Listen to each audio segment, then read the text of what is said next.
Hello बच्चों, lecture number 11 में आप सभी का स्वागत है।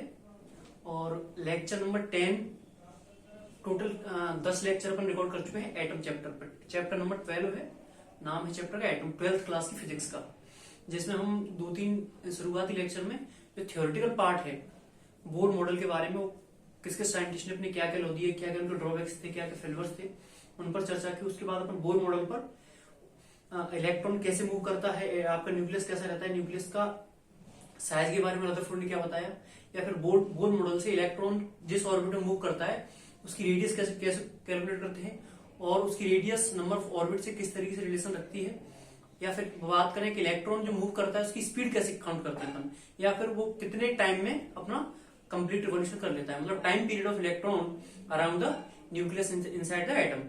ठीक है, ये सारे टॉपिक को अपन चर्चा कर चुके हैं। अगर आप देखें तो उसमें फॉर्मूले की डेरिवेशन भी अपन कर चुके हैं। तो वो सारे वीडियो आप देखने के बाद अपन थोड़ा सा इस वीडियो के बारे में मैंने पहले ही बताया था, लेक्चर नंबर 11 यहाँ पे थोड़ा सा पिछले फॉर्मूला का यूज होगा। ठीक है, तो आप उन लेक्चर को देखें अगर लेक्चर नंबर 1 to 10, तो आपको इसमें काफी चीजें ऑटोमेटिक क्लियर हो जाएंगी। अब बात आज का टॉपिक ये है कि जैसे इलेक्ट्रॉन आपका हायर ऑर्बिट से लोअर ऑर्बिट में जंप करता है तो कितनी एनर्जी रिलीज करता है, और वो एनर्जी रिलीज करता है वो किस फॉर्म में रिलीज करता है।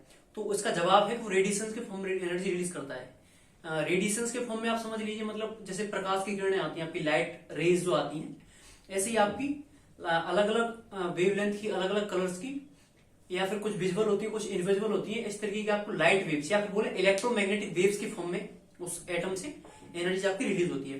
अब पॉइंट की बात यह है, जो न्यूमेरिकल्स बनते हैं उसमें ये पूछा जाता है कि जैसे एक इलेक्ट्रॉन आपका किसी nth ऑर्बिट से pth ऑर्बिट में, nth कोई रैंडमली ऑर्बिट है उससे pth ऑर्बिट में जंप किया, तो वही बताइए कि जो रेडिएशन निकलेगी उसकी फ्रीक्वेंसी कितनी होगी, या फिर जो रेडिएशन निकलेगी उसकी एनर्जी कितनी होगी, या फिर जो रेडिएशन निकलेगी इलेक्ट्रोमैग्नेटिक वेव निकलेगी उसकी आपकी वेवलेंथ क्या होगी। तो इसके बारे में लेक्चर नंबर 10 का जो लास्ट अगर आप कंप्लीट देखें उसमें ये फॉर्मूले के बारे में चर्चा कर चुके हैं। इस फॉर्मूले का यूज कैसे करते हैं वो अपन देखेंगे। ठीक है, तो फॉर्मूला हमारा था कि सपोज दैट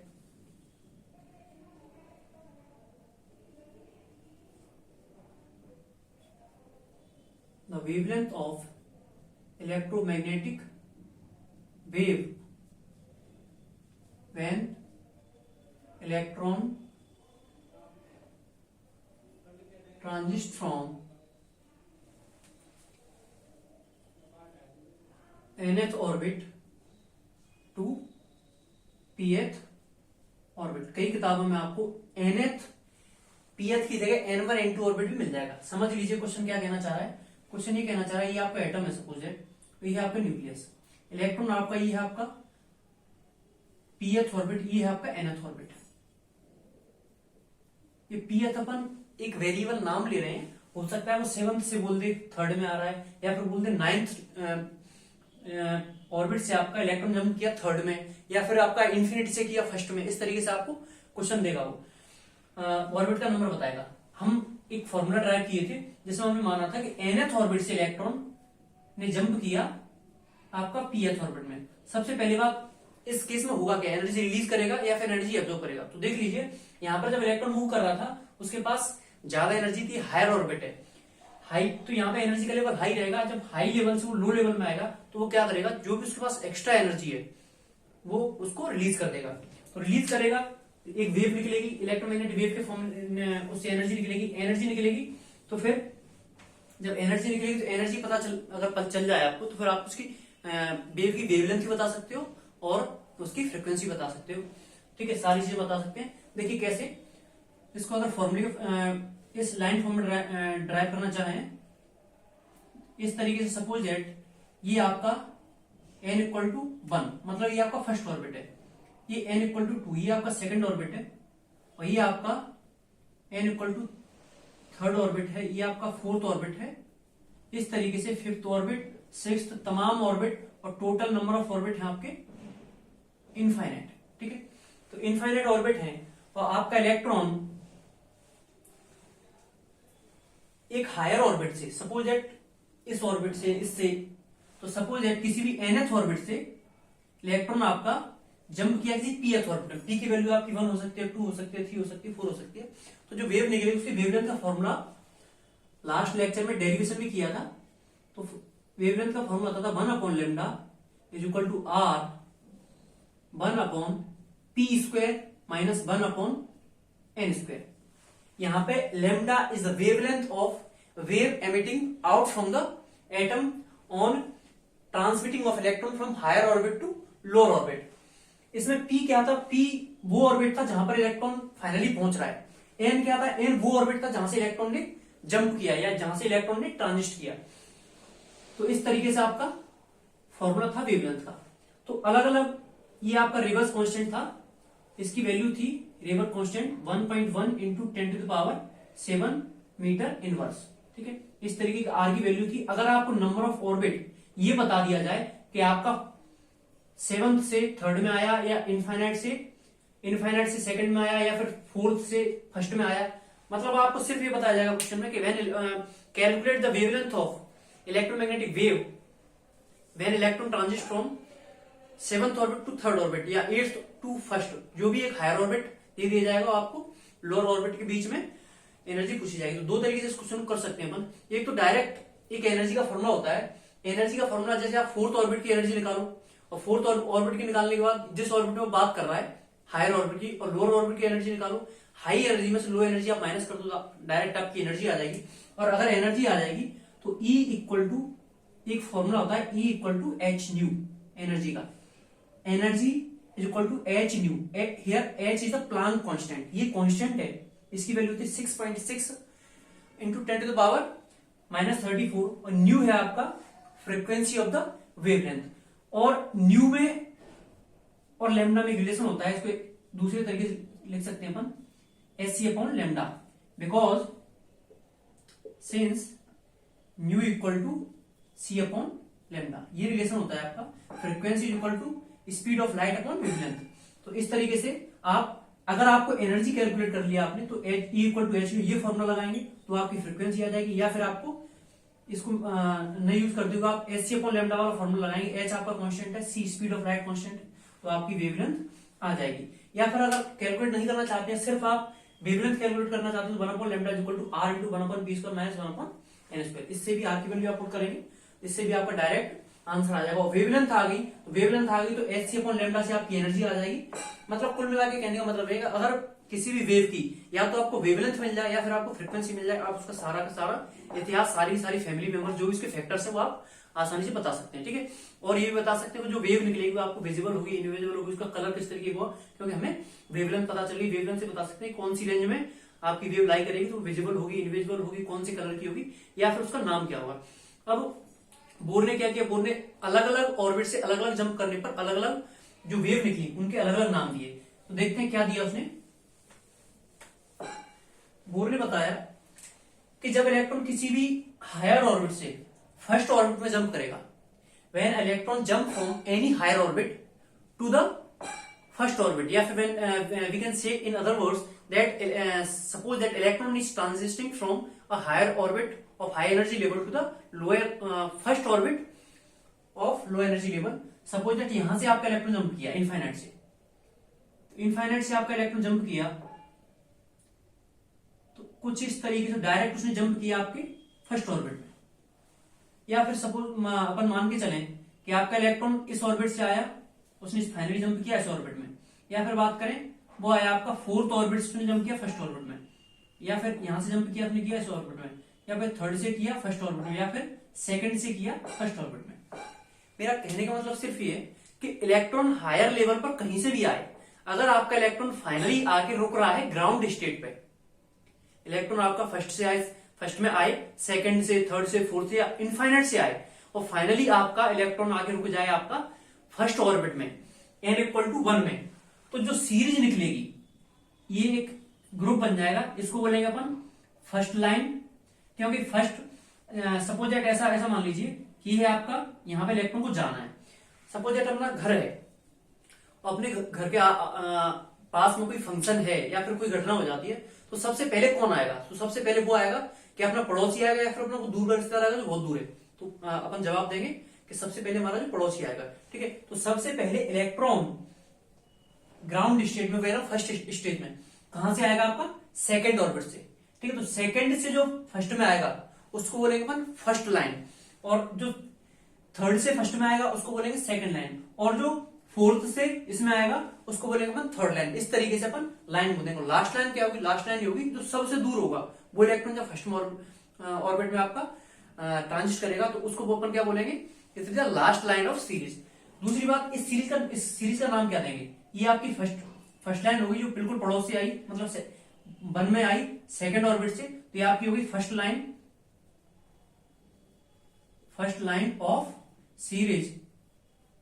और ये आपकी इनफाइनाइट से यहां पे इलेक्ट्रॉन ने जंप किया फर्स्ट ऑर्बिट में, तो इस लाइन को बोलेंगे सबसे लास्ट लाइन ऑफ सीरीज। बात करें फर्स्ट लाइन लास्ट लाइन, कौन सी सीरीज? इस सीरीज को बोर ने एक नाम दिया था, इसका नाम था लाइमन सीरीज। इस सीरीज का नाम था लाइमन सीरीज। लाइमन सीरीज, ठीक है। तो कंसेप्ट की बात देखी जाएगा, पॉइंट याद करने वाली या फिर समझने वाली, तो लाइमन सीरीज किसको बोला गया? तो लाइमन सीरीज उसको बोला गया कि आपका इलेक्ट्रॉन कहीं से हुआ है, सेकंड से, थर्ड से, फोर्थ से, फिफ्थ से, किसी भी हायर ऑर्बिट से जंप करके अगर फर्स्ट में पहुंच रहा है, मतलब जहां पे फाइनल स्टेज इलेक्ट्रॉन ट्रांजिट रुक रहा है आपका फर्स्ट ऑर्बिट में, तो उससे जो भी वेव निकलेगी आपकी, चाहे सेकंड से आए या फिर थर्ड से आए या फिर फोर्थ से आए या लास्ट में इनफाइनाइट से आए, फर्स्ट से लेकर सेकंड से लेकर आपका इनफाइनाइट से इलेक्ट्रॉन आए, और अगर आके फाइनली वो फर्स्ट ऑर्बिट में रुकता है, तो जितनी भी वेव्स आपकी बनती हैं तो उनको अपन एक सीरीज का नाम देते हैं जिसको बोलते हैं लाइमन सीरीज। तो अगर मैं पूछूं ये बताइए लाइमन सीरीज की वेवलेंथ निकालेंगे तो कैसे निकालेंगे? तो लाइमन सीरीज की वेवलेंथ हमें पता है कि वेवलेंथ इक्वल टू फॉर्मूला होता है 1 upon lambda is equal to R 1 upon P square minus 1 upon N square. देखो लाइमन सीरीज के लिए पी मतलब फाइनल स्टेज, इलेक्ट्रॉन आपके रुक कहां रहा है, फाइनली कहां पहुंच रहा है इलेक्ट्रॉन, तो फॉर लाइमन सीरीज इसमें लिखेंगे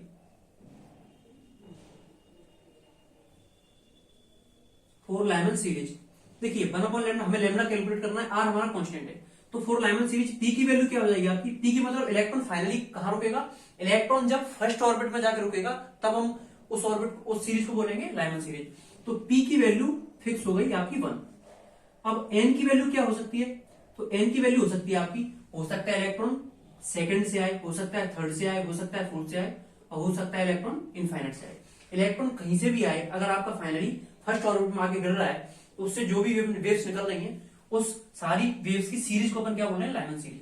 जिसमें अगर इलेक्ट्रॉन सेकंड से फर्स्ट में गिर रहा है जस्ट पड़ोस से, तो उसको बोलेंगे फर्स्ट लाइन, और थर्ड से गिर रहा है इसको बोलेंगे सेकंड लाइन, फोर्थ से गिरेगा उसको बोलेंगे थर्ड लाइन, और इनफाइनाइट से अगर इलेक्ट्रॉन अगर इसमें गिरेगा तो उसको बोलेंगे अपन last line of the Lyman series. अब बात करते हैं कि फर्स्ट लाइन और लास्ट लाइन। देखिए यहाँ पे एक चीज नोटिस करिए आप कि 1 upon lambda is equal to R 1 upon P square minus 1 upon N square.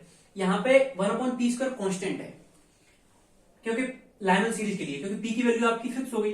अब एन की वैल्यू आप जैसे जैसे बढ़ाते जाएंगे, एन की वैल्यू बढ़ाएंगे तो अगर एन की वैल्यू बढ़ाऊं तो ओवरऑल ये वैल्यू कम होगी, ये वैल्यू कम होगी तो आपकी ये वाली वैल्यू कम होगी, ये वाली वैल्यू कम होगी, मतलब 1 अपॉन लैम्डा, तो वेवलेंथ है वो आपकी क्या करेगी? बढ़ेगी। मतलब ये एनर्जी देखिए, एन की वैल्यू अगर मैं बढ़ाता जाऊंगा, एन की वैल्यू बढ़ाता जाऊंगा तो ये वैल्यू कम होती जाएगी, और ये वैल्यू कम होती जाएगी, तो 1 अपॉन पी स्क्वायर में से कम माइनस करना पड़ेगा, ये वैल्यू ओवरऑल ज्यादा आएगी। और लैम्डा कैसा है आपका? इससे इनवर्सली प्रोपोर्शनल, तो लैम्डा आपका धीरे धीरे बढ़ता जाएगा। तो कुल मिलाकर कहने का मतलब ये है कि सबसे सपोज दैट इलेक्ट्रॉन आपका जंप किया इनफाइनाइट से लेकर फर्स्ट ऑर्बिट में, तो देखते हैं उसकी वेवलेंथ क्या होगी, कैसे कैलकुलेट करेंगे। तो पहला केस ले लेते हैं लास्ट लाइन। अगर मैं पूछूं मैं calculate the wavelength of last line या फिर last line of the Lyman series, तो लास्ट लाइन कौन सी बनेगी? लास्ट लाइन वो बनेगी कि आपका इलेक्ट्रॉन जंप किया इनफाइनाइट से फर्स्ट में। देखिए लास्ट के लिए last line of Lyman series, तो पी की वैल्यू 1 फिक्स है, यहां पे इलेक्ट्रॉन को आना है, इलेक्ट्रॉन आ कहां से रहा है आपका? इनफाइनाइट से, तो इनफाइनाइट से आने पर अपन देख लेते हैं लैम्डा की वैल्यू क्या आ जाएगी।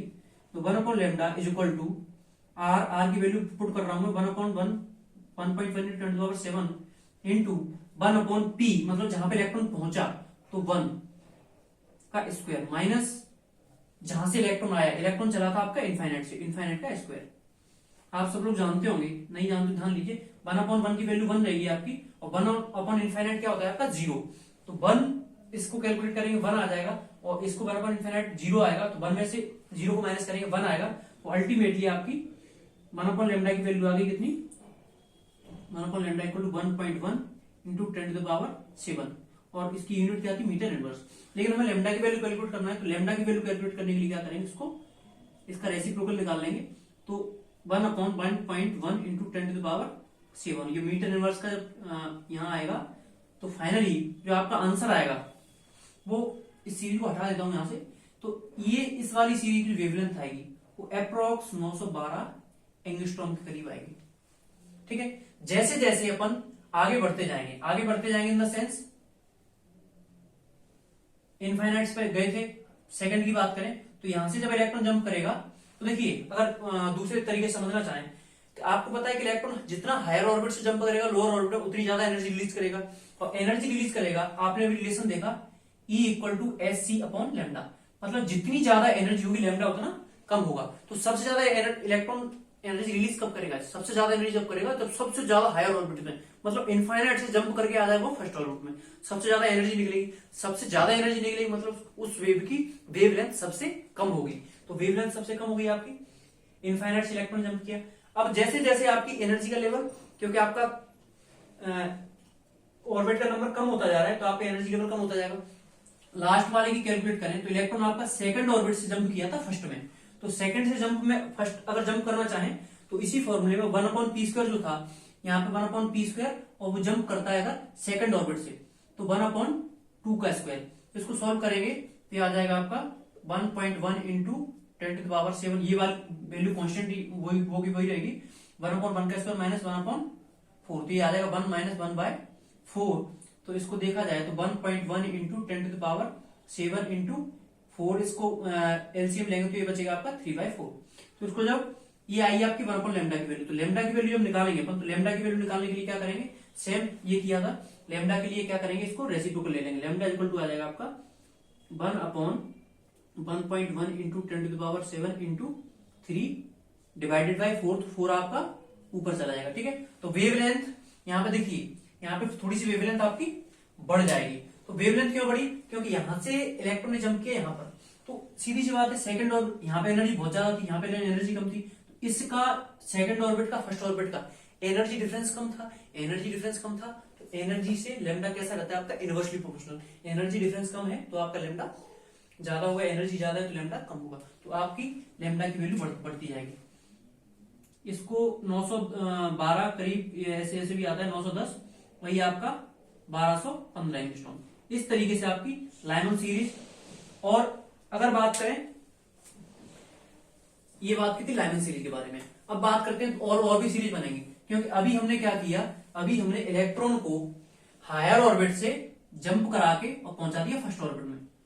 ऐसा जरूरी तो नहीं कि इलेक्ट्रॉन आपका हर बार हायर से आए और फर्स्ट में रुक जाए, ऐसा जरूरी नहीं। सपोज दैट इलेक्ट्रॉन जब फर्स्ट में जाके रुकेगा फाइनली, चाहे वो कहीं से भी आए ऊपर, तो उस सीरीज को बोलेंगे अपन लाइमन सीरीज। लेकिन दूसरा केस, जब इलेक्ट्रॉन आपका हायर ऑर्बिट से आके सेकंड वाले में रुक जाए, आप ऐसा मान लीजिए कि एक बिल्डिंग है जिसके इनफाइनाइट फ्लोर्स हैं, first floor, second floor, third floor, fourth floor, और आपका एक ऑब्जेक्ट है, वो ऑब्जेक्ट कहीं से भी आए और जाके ग्राउंड फ्लोर पर अगर गिरता है, तो उससे जो एनर्जी निकलेगी, उससे जो वेव निकलेगी, वो आपकी कौन सी बनेगी, लाइमन सीरीज। ठीक है, ऐसे इलेक्ट्रॉन के बारे में अगर infinite second, third, fourth, fifth, infinite तक कहीं से भी आए और फाइनली आके अगर ग्राउंड फ्लोर में, या फिर बोले ग्राउंड स्टेट में, या फिर बोले फर्स्ट ऑर्बिट में आके वो ट्रांजिट करता है, तो जो आपकी सीरीज बनेगी लाइमन सीरीज बनेगी। सेम इसी तरीके से इलेक्ट्रॉन आपका कहीं से भी आए और फाइनली आके रुके सेकंड वाले ऑर्बिट में, तो जो आपकी वेव निकलेगी, यहां पे सीरीज निकलेगी, उसको बोलेंगे लाइमन। पहली थी लाइमन, दूसरी आपकी बामर सीरीज। ठीक है, बामर सीरीज। अगर आपका इलेक्ट्रॉन ऊपर से आए और तीसरे उसमें रुक जाए, थर्ड फ्लोर पे आके, या फिर बोले थर्ड ऑर्बिट में, when electron transit from any higher orbit and finally it reaches to the third orbit, तो लाइमन, बामर और इस थर्ड वाली सीरीज को बोलेंगे अपन पाश्चन सीरीज। ठीक है, पाश्चन सीरीज। अगर आपका इलेक्ट्रॉन ऊपर से कहीं से भी आए और आपका फाइनली आके फोर्थ में रुकता है, तो फोर्थ में रुकता है उस सीरीज को बोलेंगे अपन ब्रैकेट सीरीज। और आपका इलेक्ट्रॉन कहीं से हायर से आए और n इक्वल टू 5 में रुकता है, ठीक है। यहां पे बहुत सारी लाइन है, इनफाइनाइट अपन इस तरीके से ड्रॉ करेंगे कुछ। तो यहां से इलेक्ट्रॉन जब आएगा और फिफ्थ में रुकेगा, तो फिफ्थ में जो बनेगी आपकी सीरीज, तो फिफ्थ में आने पर आपकी बनेगी पी फंड सीरीज। एक बार ध्यान से समझ लीजिए, हो सकता है डायग्राम में आपको क्लियर समझना आए, लेकिन मैं आपको कंसेप्ट समझो क्या रहता है। कंसेप्ट ये रहता है कि हमें नहीं मतलब वो कहां से आ रहा है, वो थर्ड से आ रहा है, सेकंड से आ रहा है, मतलब इसमें एक चीज श्योर करेंगे अपन, पहले ऊपर से जंप करेगा आपका हाई एनर्जी लेवल से लो में, तभी आपकी एनर्जी रिलीज होगी। क्योंकि अगर लो से हाई जाएगा तो क्या करेगा, एनर्जी को एब्जॉर्ब कर लेगा। तो अपना केस क्या करेगा, when electron transit from higher orbit to lower orbit, तो वो कहीं से गिरे, थर्ड से, सेकंड से, फोर्थ से, फिफ्थ से, कहीं से अगर फाइनली आकर इलेक्ट्रॉन आपका फर्स्ट ऑर्बिट में रुकता है, तो जो वेव निकलेगी उसको अपन लाइमन सीरीज में पढ़ेंगे। और इलेक्ट्रॉन आपका आगे सेकंड ऑर्बिट में रुकता है, उसको अपन पढ़ेंगे। 5 सीरीज बनती है टोटल। पहली आपकी लाइमन सीरीज, दूसरी है आपकी बामर सीरीज, तीसरी है आपकी पासन सीरीज, चौथी है आपकी ब्रैकेट सीरीज, और पांचवी है आपकी पी फंड सीरीज। हमारे जो सिलेबस में है वो इन्हीं सीरीजों की चर्चा की गई है। देखिए लेमडा का फॉर्मूला था आपका 1/λ is equal to r into 1/p² minus 1/n²। n मतलब जहां से इलेक्ट्रॉन ने जंप स्टार्ट किया, और p मतलब जहां पर इलेक्ट्रॉन फाइनली पहुंच गया। तो अगर बात करें लाइमन सीरीज के लिए, तो p की वैल्यू और लिखते हैं यहाँ पे n की वैल्यू। तो लाइमन सीरीज के लिए आपकी p की वैल्यू कितनी होगी, 1, मतलब फाइनली इलेक्ट्रॉन कहां पहुंचेगा, 1 में। और इलेक्ट्रॉन आएगा कहां से, हो सकता है सेकंड से आए, थर्ड से आए, फोर्थ से आए, या फिर इनफाइनाइट से आए। जो सेकंड से इलेक्ट्रॉन फर्स्ट में गिरेगा, उससे जो लाइन बनेगी उसको बोलेंगे फर्स्ट लाइन। थर्ड से गिरेगा सेकंड लाइन, फोर्थ लाइन, और इनफाइनाइट से आगे इलेक्ट्रॉन जंप करेगा फर्स्ट ऑर्बिट में, उससे जो लाइन निकलेगी उसको बोलेंगे last line of the Lyman series. इसी तरीके से बामर कब बनेगा, बामर जब बनेगा जब पी मतलब फाइनल स्टेज आपका इलेक्ट्रॉन गिरे सेकंड ऑर्बिट में, और सेकंड ऑर्बिट में गिरेगा तो कहां से गिरेगा, तो इसके लिए एन हो सकता है वो थर्ड से गिरे, सेकंड में है तो फर्स्ट से तो जाएगा नहीं, फर्स्ट से तो फर्स्ट ऑर्बिट उसके नीचे हो जाएगा, तो सेकंड में गिरेगा वो हायर ऑर्बिट से गिरेगा, थर्ड से गिरेगा, या फोर्थ से गिरेगा, या फिर इनफाइनाइट से गिरेगा।